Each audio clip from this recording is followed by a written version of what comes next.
తుప్పల మాటున నడిపిన అడవి వీరులగన్నది రణధీరులగన్నది అడవి. చివరిలో అంటే ఇట్లా చాలా పాటలు ఉన్నాయి నాగన్న నాతో రాయించిన పాటలు.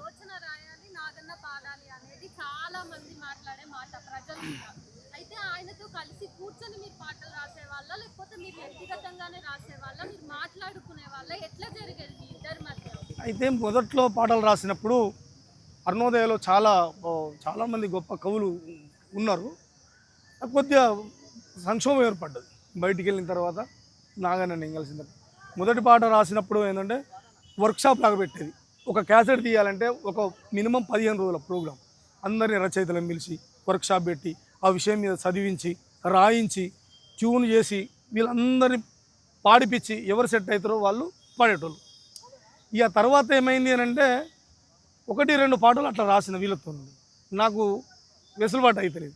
వెసులుబాటు కానప్పుడు నేను ఏం చేసినానంటే మేము నాగన్న మాకు విషయం చెప్తే ఆ విషయం మీద మాకు దానికి సంబంధించిన సమాచారం మాకు పంపించినప్పుడు ఒకసారి చదువుకొని తర్వాత మిగతా పాటలన్నీ కూడా వీళ్ళ మిగతా టీం వీళ్ళు ఇక్కడ కూకొని రాసుకున్నా కూడా నేను రాకపోయేది. మీ అన్నీ కూడా వెళ్ళి స్టూడియోలో రాసేది అప్పటికప్పుడు. ఇయనండి మరి ఎవరు వాడాలంటే మళ్ళీ నాగన్న మాత్రమే ఆ ట్యూన్ పట్టుకునేది, నాగన్న మాత్రమే ఆ గంభీరతను అది చేసి అట్లా పాటలు అక్కడికే పోయి రాసినాం, స్టూడియోలోనే అప్పటికప్పటికి రాసినాం, అప్పటికప్పటికే పాడినాం. అట్లా పాటలన్నీ కూడా నా సాహిత్యంలో ఏముందో తెలియదు కానీ ఆయన గొంతులో మాత్రం చాలా అమృతం ఉంది. ప్రజలు ఆయన పాడితే ఎప్పుడో మేము మా ఊర్లలో చాలా చిన్న చిన్న పల్లెటూర్లు చెట్ల మీద పెద్ద పెద్ద బుంగాలు కట్టి అన్నామరుడురా మన రామన రసయ్యా పీడిత ప్రజల ఆశాజ్యోతి అని పాడుతుంటే అసలు ఎవరైనా ఇంత అద్భుతం. మా ఇంట్లో మా నానే గొప్ప గాయకుడు అయినా నాగన్నది స్వరం ఒక అద్భుతమైన స్వరం. అసలు ఎట్లా ఇతన్ని ఎప్పుడు కలవాలి, నేను ఇతన్ని ఎప్పుడు చూడాలని ఒక తపన ఉండేది. అయితే మా నాన్నను పాడిద్దాం అనుకునే లోపున మా నాన్న చనిపోయాడు. మా నాన్న ఆయన గాయకుడు, ఆయన బడికి పంపలేదు. ఆయన పాడిద్దాం లోపున ఆయన చనిపోయాడు. నాగన్నని ఆ గొంతు మా నాన్న గొంతును నాగన్నలో చూసుకొని మా నాగన్నను మా నాన్నని ఫీల్ అయినాడు. ఆయన కూడా కొన్ని సందర్భాలలో ఈయన ఇవ్వాలంటే నా పెద్ద కొడుకు అని చెప్పిన సందర్భాలు అది ఆయన గొప్పతనం. లక్ష్మక్క అయినా వాళ్ళైనా నాగన్న సరే ఈ పాటల విషయం చెప్తాను. నాగన్న జీవితం చాలా ముళ్ళబాట. పాడిన వాళ్ళు పైసలు ఇచ్చినా కూడా బస్ కిరాయి మందమే ఛార్జెస్ మందమే లెక్క పెట్టుకొని ఈ మిగిలిన డబ్బులు నాకు వద్దని నా ముందు బండ వెంకన్న మేము ఆయనకి ఇచ్చిన డబ్బులు కూడా వెంకన్న వాడిన పాటలు కూడా నాగన్నకి ఇద్దాం జేబులో పెట్టి పంపిద్దామన్నా కూడా ఇవన్నీ నాకెందుకు, నా ఛార్జెస్ ఇంత, నన్ను పార్టీ చూసుకుంటుంది అని చెప్పాడు. అట్లా ఆర్నారాయణమూర్తి దండోర సినిమాకి పాట కొంగునడు ముగుటవే చెల్లమ్మ కొడవళ్ళు చేపట్టవే అనే పాట నాగన్నతో పాడేయాలని వందే మాత్రం శ్రీనివాస్ ఇందాక నాగన్న ఆర్నారాయణమూర్తిని తీసుకొస్తే మమతా హాస్పిటల్ కాడ నాగన్నది ఒక ఫ్లెక్సీలతో బ్యానర్లతోని ఒక డేరాలు వేసిన ఇంట్లో బడ్డీ కొట్టు పెట్టుకుని బతుకుతున్న నాగన్నను చూసి నాగన్న ఇల్లు ఎక్కడంటే అప్పటికి ఆయన అన్నాడు, ఒక సభలో కూడా చెప్పిండు. ఆర్నారాయణమూర్తి చూసి నాగన్న గొంతుని గదిని నాగన్న పెద్ద పెద్ద బంగ్లాలు ఉంటాయి, కార్లు ఉంటాయి, ఆయన చూస్తే ఇట్లా ఉంటాడు ఒక ఊహల్లో వచ్చిన ఆయనకి ఈయన పాక కింద నుంచి వెళ్ళి కుక్కపిల్ల బయటికి వెళ్ళి చూసి ఆయన చాలా హట్ అయిపోయాడు. అసలు అబ్బా ఏం మనిషి అయ్యాను, ఎట్లా బతుకుతావు అది అని ఆయన ఆహార్యంతో మాట్లాడుతుంటే స్వయంగా నేను విన్నా.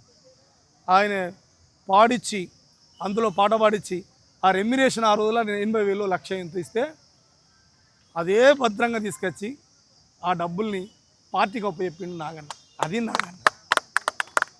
నాగన్న పాటల్ని వింటే మేము పోరాటాన్ని తెలుసుకుంటాం, విముక్తిని గురించి తెలుసుకుంటాం. కానీ మీ దగ్గర నాగన్న వ్యక్తిగతంగా ఆయనకున్నటువంటి విషాదాలను ఏమైనా షేర్ చేసుకున్నాడా? ఆయనకి మిగిలిపోయిన ఆశలు కానీ ఆశయాలు కానీ ఏమున్నాయి వ్యక్తిగతంగాను ఇటు సామాజిక పరంగా కూడా? నాగన్న నేను మేము కలుసుకున్న ప్రతి సందర్భం మేము కలుసుకోవడం అంటే రోజు మాట్లాడుకో ఇందాక చెప్పిన ప్రతిరోజు ఫోన్లో మాట్లాడుతుంది. లక్ష్మమ్మ మాట్లాడుతుంది, అజయ్ మాట్లాడుతాడు.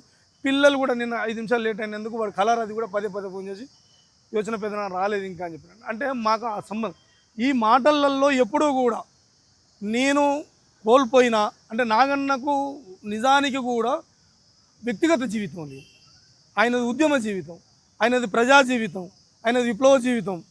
ఆయనే నాకంటూ ప్రత్యేకమైన జీవితం ఏముంది, పార్టీలో పనిచేస్తున్నాడు. పార్టీ మంచుకున్నంతకాలం హోల్ టైమర్గా ఆయనను ఎంతో కొంత ఇస్తే, తిండి మంది ఇస్తే, లక్ష్మక్క బడ్డీ కొట్టు పెట్టుకున్నది, కూరగాయలు అమ్మింది, టీ అమ్మింది. ఆమె దాంతో వాళ్ళు బతుక్కుంటూ వచ్చిండు. ఇవాళ అజయ్కి ఇంత ఏదో చిన్న నౌకరు వచ్చింది మాత్రం బట్టి సరే నడుస్తుంది. కానీ ఏ రోజు కూడా నాగన్న ఎక్కడ ఇంత కూడా కించపడలేదు. అంటే నాకేది లేదు, నాకేమి డబ్బులు లేవు, మేము కోల్పోయినాం. ఒకసారి ఒక విలేకరి ఆయనది ఒకటి రాస్తాడు, లైఫ్ స్టైల్ రాసినప్పుడు, నాగన్న నువ్వేమైనా కోల్పోయినావా అని అడిగితే, కోల్పోవడానికి నా దగ్గర ఏముంది అన్నాడు ఆయన. ఇప్పుడు వాళ్ళ నాన్నలు తల్లిదండ్రులు ఏమైనా ఆస్తులు సంపాదించి తన ఉద్యమం కొరకు ఖర్చు చేసి ఆగమైనప్పుడు ఆయన కోల్పోయాడు. ఈయనకు లేదు, తనతో పాటు తన సమాజానికి భూమి లేదు, తన సమాజానికి ఆస్తులు లేవు, తన జాతికి విముక్తి కోసం నేను కొట్లాడాలని ఆయన కళ్ళ ముందట చాలామంది, వెంపటాపు సత్యం, ఆదిపట్ల కైలాసం, తామాడ గణపతి, చిన్నబాబు లాంటి వాళ్ళు ఎంతోమంది నక్సల్బరీ పోరాటాలల్లో చనిపోయిన వాళ్ళను, వాళ్ళందరూ చదువుకున్నాడు, వాళ్ళందరూ నేర్చుకున్నాడు, వాళ్ళ త్యాగాల్ని మనసు పూర్తిగా వంట పట్టించుకున్నాడు నాగన్న. కాబట్టి తాను ఎన్నడూ తన జీవితం నష్టపోయింది, తన జీవితంలో కష్టమైంది, నాకు ఆకలి అయింది, ఎక్కడికి పోతే అక్కడ ఉన్నాడు. పార్టీ ఆయనను ఒక పాటలో చెప్తా నేను, కొల్లేటి పక్షి అని చెప్పి, ఆయనే ఒక 5-6 ఊళ్ళల్లో ఆయన పార్టీ ఉంచుతుంది ఆర్గనైజేషన్. ఒక కాడ 10 సంవత్సరాలు, ఒకటి 20 సంవత్సరాలు, ఒకటి 10 సంవత్సరాలు, ఒకటి 5 సంవత్సరాలు అట్లా వండుకుంటూ బతుక్కుంటూ వచ్చింది ఆయన. ఎక్కడ తనకు సొంతం అంటూ ఇల్లు లేదు. అట్లా అలా బతకడం అనేది కదా వాళ్ళ వాళ్ళ వాళ్ళ గురువు అయినటువంటి కానూరు వెంకటేశ్వరరావు వీళ్ళకు నేర్పినటువంటి జ్ఞానం. అది వాళ్ళకు ఇంజెక్ట్ చేసిండు. ఆయన అలా బతికిండు. ఆయన ఎక్కడో ఆంధ్ర నుంచి వెళ్ళి ములుగు అడవుల్లోకి వచ్చి చంద్రపుల్లారెడ్డితో పనిచేసుకుంటూ ఆయన పాటలు రాసుకుంటూ వీళ్ళందరూ తయారు చేస్తే, రామారావు ఇక్కడికి వచ్చి వీళ్ళంతా తెలంగాణ ఉద్యమంలో వాళ్ళ ఆంధ్రలో ఆయన సపోర్ట్ చేసి ఒక అద్భుతమైనటువంటి ఒక కళా సంస్థను తయారు చేశారు. కొత్త కొత్త పాటలు, కొత్త కొత్త అంటే వచ్చిన పరిస్థితుల మీద అవన్నీ చేస్తే ఆయన ముందున్న వ్యక్తి ఎట్లా బతికిండో వీళ్ళు అలానే బతికిండు. కానూరు వెంకటేశ్వరరావు గారి భార్య ఎమర్జెన్సీలో అక్కడ వాళ్ళ భార్య చనిపోతే ఈయన పోతే ఈయన ఎన్కౌంటర్ అవుతుంది. ఆ సందర్భంలో ఆయనకు వెళ్ళడు. ఇప్పుడు మావో కూడా తన కొడుకును చంపుతామన్నప్పుడు భయపడిపోడు. ఈ ఒక్కడు ఉద్యమకారుడు, నేను పోతే నా ఒక్క కొడుకు పోతాడు కావచ్చు, ఈ సమాజం అంతా నేను ముందుండి నడిపించాలి కదా, కొడుకును బలిచ్చినది. కానూరు వెంకటేశ్వర కూడా అంతే, తన భార్య బలి అయిపోతుంది కావచ్చు, కానీ ఇక్కడ సమాజానికి నేను కావాలి కదా అని. అటువంటి మహత్తరమైన ఒక శిష్యరికంలో పెరిగిన అరుణోదయ, రామారావు, నాగన్న ఇట్లా ఈ తర్వాత వాళ్ళు ఇక మరి వీళ్ళని పట్టుకోలేకపోతే అది వాళ్ళ కర్మ. కాకపోతే ఏంటంటే నాగన్న ఆశయాలు, నాగన్న కన్న కళలు అవన్నీ తీరక ముందుకే పోయింది ఒక చిన్న బాధ. అవి ఆ కళ నెరవేర్చలేదు, ఆయన కళ తీరలేదు, సాకారం కాలేదు. నిన్నటి వరకు మీ జీవితంలో భాగమైనటువంటి నాగన్న ఇంకా లేడు నిన్న మధ్యాహ్నం. ఇప్పుడు మీ జీవితాన్ని ఊహించుకుంటే మీకు ఎట్లాంటి ఆఘాతం ఏర్పడ్డది? అంటే నేను కమ్యూనిజం ఎప్పుడు కూడా అక్కడ కన్నీళ్ళను ఒత్తుకో, ఎర్రజెండను ఎత్తుకొని నిన్నదని చెప్తుంది. ప్రతి మనిషిలో దుఃఖం ఉంటుంది. నేను ఏడ్చినా, నాగన్న ఏడ్చింది నన్ను చూసి. అట్లా మేము ఏడ్చుకున్న సందర్భాలని అంటే మా కూడా కాదు, లింగన్న చచ్చిపోయినప్పుడు ఆయన చెప్పి ఏడితే ఆయన ఏడుస్తున్నాడు, నాకు ఏడు వచ్చింది. అజయ్ ఏడ్చిండు, మాకు దుఃఖం వచ్చింది. అట్లా ఒక లాయర్ ఉంటాడు, ఆయన పేరు నాకు గుర్తొస్తలేదు. అయితే అడవిలో ఆదివాసులను ఆర్గనైజేషన్ చేయడానికి పోతాడు. పోయినప్పుడు శత్రువు అనుకొని, దొంగలు అనుకొని కొట్టి చంపుతారు ఆయనను. ఆయన మహానేత, మొదటి తొలితరం విప్లవకారుడు. ఆయన పేరు నేను చివరిలో చెప్తాను. ఆ బత్తుల వెంకటేశ్వరరావు గారి అక్క నాగన్నతో చెప్పుకుంటా బతికి. ఆ రోజు ఆయన లాయరు, ఆ రోజులలో ఆయన అడ్వకేట్. ఆయన నాకు ఆవేదన, నాగన్న దుఃఖం అంటే వస్తుంది దుఃఖం. ఒంటరిగా ఏడవడం అలవాటు పడతారు కమ్యూనిస్టులందరూ. 10 మందిలో ఏడిస్తే ఎక్కడ మనం కుమిలిపోతాం, ఆ గుండె అదే తర్వాత బత్తుల వెంకటేశ్వర వల్ల అక్క ఏడిస్తే మా అన్న బతికుంటే మా కుటుంబం ఇట్లుండపో కదా అని చెప్పి గుర్తు చేసిన ప్రతిసారి నాగన్న కళ్ళ నిండా నీళ్ళు. ఎవరి కోసం ఈ త్యాగాలు, ఎవరి కోసం ఇంతమంది చనిపోయారు, ఎంతమంది చనిపోయాలో అంతమందికి పాట పాడాడు నాగన్న. ఎంతమంది మరణించలో అంతమందిని సజీవంగా ఉంచింది నాగన్న. ఇవాళ చనిపోయి అమరవీరులైనా లేకపోతే ధరలు పెరిగినా ఇంకేమైనా సమస్యలు ఉన్నా వాటి మీద ఫాసిజం మీద ఈ ప్రభుత్వ వ్యతిరేక విధానాల మీద పాటలు రాయని పదే పదే పదే ఒక అప్పులోడ్ తీరుగా నేను చాలాసార్లు నువ్వు అప్పులోని కంటే దుర్మార్గంగా ఉన్నావు నాగన్న, నిద్రపోనియడు మనిషిని అట్లా చేస్తా ఇవాళ అట్లా రాపిచ్చి అందరు అమరవీరుల్ని ఇవాళ ప్రపంచంలో నిలబెట్టిండు. కానీ ఇవాళ నాగన్నకి పాట రాసేవారు రాయించేవారు ఉండరు. అట్లా రామారావు నాగన్న ఒకే సంస్థలో ఓసారి ఆయన కార్యదర్శి, ఓసారి ఆయన అధ్యక్షుడు, ఓసారి ఆయన అధ్యక్షుడే గారు ఏ రోజు చింద ఈగోలు పొరపచ్చాలు లేకుండా జీవితకాలం నడిచిన వ్యక్తులు వాళ్ళు. అట్లా రామారావు చనిపోయినప్పుడు గొడగొడ ఏడ్చింది నాగన్న. అసలు ఒక ఇంట్లో మనిషి చనిపోయినట్టు అసలు ఎంతో బాధపడేది. ఆ రామారావు మీద పాట రాయాలి.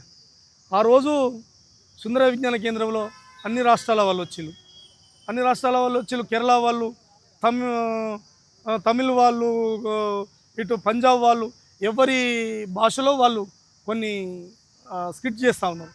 చేస్తూ ఉంటే నేను వెళ్ళే వరకు సాయంత్రం అయింది, బాగా లేట్ అయింది. నన్ను పిలిచి ఏమయ్యా యోచన, నువ్వు ఇప్పుడు వస్తే ఎప్పుడు పాట రాస్తావని.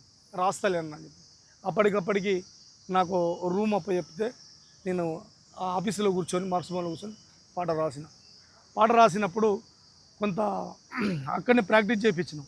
ఓ 2 సార్లు విన్నాడు. అంటే ఆ సభకు అధ్యక్షుడు నాగన్నడే. గుర్తుండి పాడుతాడో లేదో అనుకున్నాం. వాళ్ళందరూ పొద్దున్న నుండి 12 గంటల నుంచి సాయంత్రం వరకు, రాత్రి వరకు ప్రోగ్రాం జరుగుతుంది. అందరూ అన్ని స్కిట్టేసిళ్ళు. అధ్యక్షత వహించే నాగన్న లేచి చివరికి ఒక పాట పాడాడు రామన్న మీద. డ్రాప్ సైలెన్స్ అయ్యి అసలు ఒక ఉద్విగ్నభరితమైనటువంటి వాతావరణం, అందరి కళ్ళల్లో దుఃఖం, ఆ చప్పట్లు మోతలు, అసలు ఏంది అని ఎన్ని వేషాలు వేసుకొని ఎన్ని డప్పులు కొట్టి ఎన్ని నృత్యాలు చేసిన నాగన్న గొంతుతోని అక్కడ అది ఆ పాట రాసిన తర్వాత ఏమన్నాడు నాగన్న, రామారావు అన్న బతికి ఉంటే ఎందరికో పాట పాడిండు కదా యోచన, రామారావు బతికి ఉండేది ఉంటే ఈ పాట వినేది ఉంటే ఎంత సంతోషించేవాడు కదా అని అన్నాడు. మరి అవును కదా.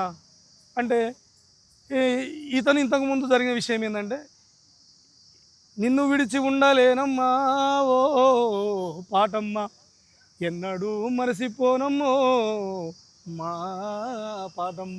ఆ పాటను భిక్షపతి అరుణోదయ వీళ్ళ శిష్యుడే రాసిండు. గద్దరన్న పేరు, అందరి పేర్లు పెట్టి నాగన్న పేరు కూడా ఉన్నాడు. అప్పుడు నాగన్న అంటే అందరికీ వినిపించాడు, అన్న గద్దరన్న నీ పాట పెట్టినంటే గద్దరన్న దానికి ముందు మాటలు ఆ సీడీకి మొత్తం మాట్లాడాడు. అందరి పేర్లు ఉన్నాయి, అందరినీ పాటతో పాటు పోల్చి బాగా చెప్పిండు. అయితే నాగన్న కాడికి వచ్చి నీ పేరు కూడా పెట్టినానంటే నాగన్న ఒక విషయం చెప్తుంది ఏంటంటే, నేను మనిషిని, నా క్యారెక్టర్ అనేది ఎప్పటికీ ఒకేలాగా ఉండకపోవచ్చు. నేను రాసిన, నువ్వు నన్ను గొప్పోడు అనుకొని ఇవాళ రాసినావు, ఈ రాసిన దానికి కట్టుబడి నేను జీవితాంతం బతికి ఉండగలుగుతానా? ఒకవేళ నేను దాన్నే కనుక ఓకే అనుకొని మరణిస్తే అంటే నేను ఇట్లే ఉండే, నేను చనిపోయిన తర్వాత రాయి అని చెప్పిన వ్యక్తి. అట్లా ఇక నాగన్న ఒప్పుకుంటేనే ఆ పేరు తీసేసి మిగతా పాటు ఉంది. ఇట్లా నాగన్న మీద పాట రాద్దామన్నప్పుడు, రామారావు మీద రాస్తే బాగుండన్నప్పుడు ఒక సందర్భంగా జిలకర సినన్న వాళ్ళు ఇప్పుడు ఇక్కడ తమ్ముడు విసికే నుంచి వెళ్ళి ద్రావిడ భవన్ నుంచి ఒక అద్భుతమైన సభ పెట్టాలి అన్న మీద. పెట్టినప్పుడు ఆ సభ కొరకు నాగన్న మీద ఒక పాట పాడాలని రమేష్ గోరెడ్డి వాళ్ళ ఆ నైటు తెల్లారితే సభ రమేష్ గోరెడ్డి వాళ్ళ ఇంట్లో కూర్చొని ముఖేష్ శ్యామల మీ అందరం కలిసి కూర్చున్న తర్వాత ఆ రాత్రి రాసింది పాడతా. అయితే రామారావు అన్న పాట ఏమో, నువ్వు గొంతెత్తితే గోదావరి లోయలో ఎంత ఊగి ఉయ్యాలా, నీ పాట వింటూ నగ్జల్బరి నవ యవ్వనమైంది ఆ వేళ, రాగమెత్తుకుంటే రామారావు నోట జాతరయ్యి కూడే జనమందరూ ఒక్క చోట, రాగమెత్తుకుంటే రామారావు నోట జాతరయ్యి కూడే జనమందరూ ఒక్క చోట, సత్యమన్నా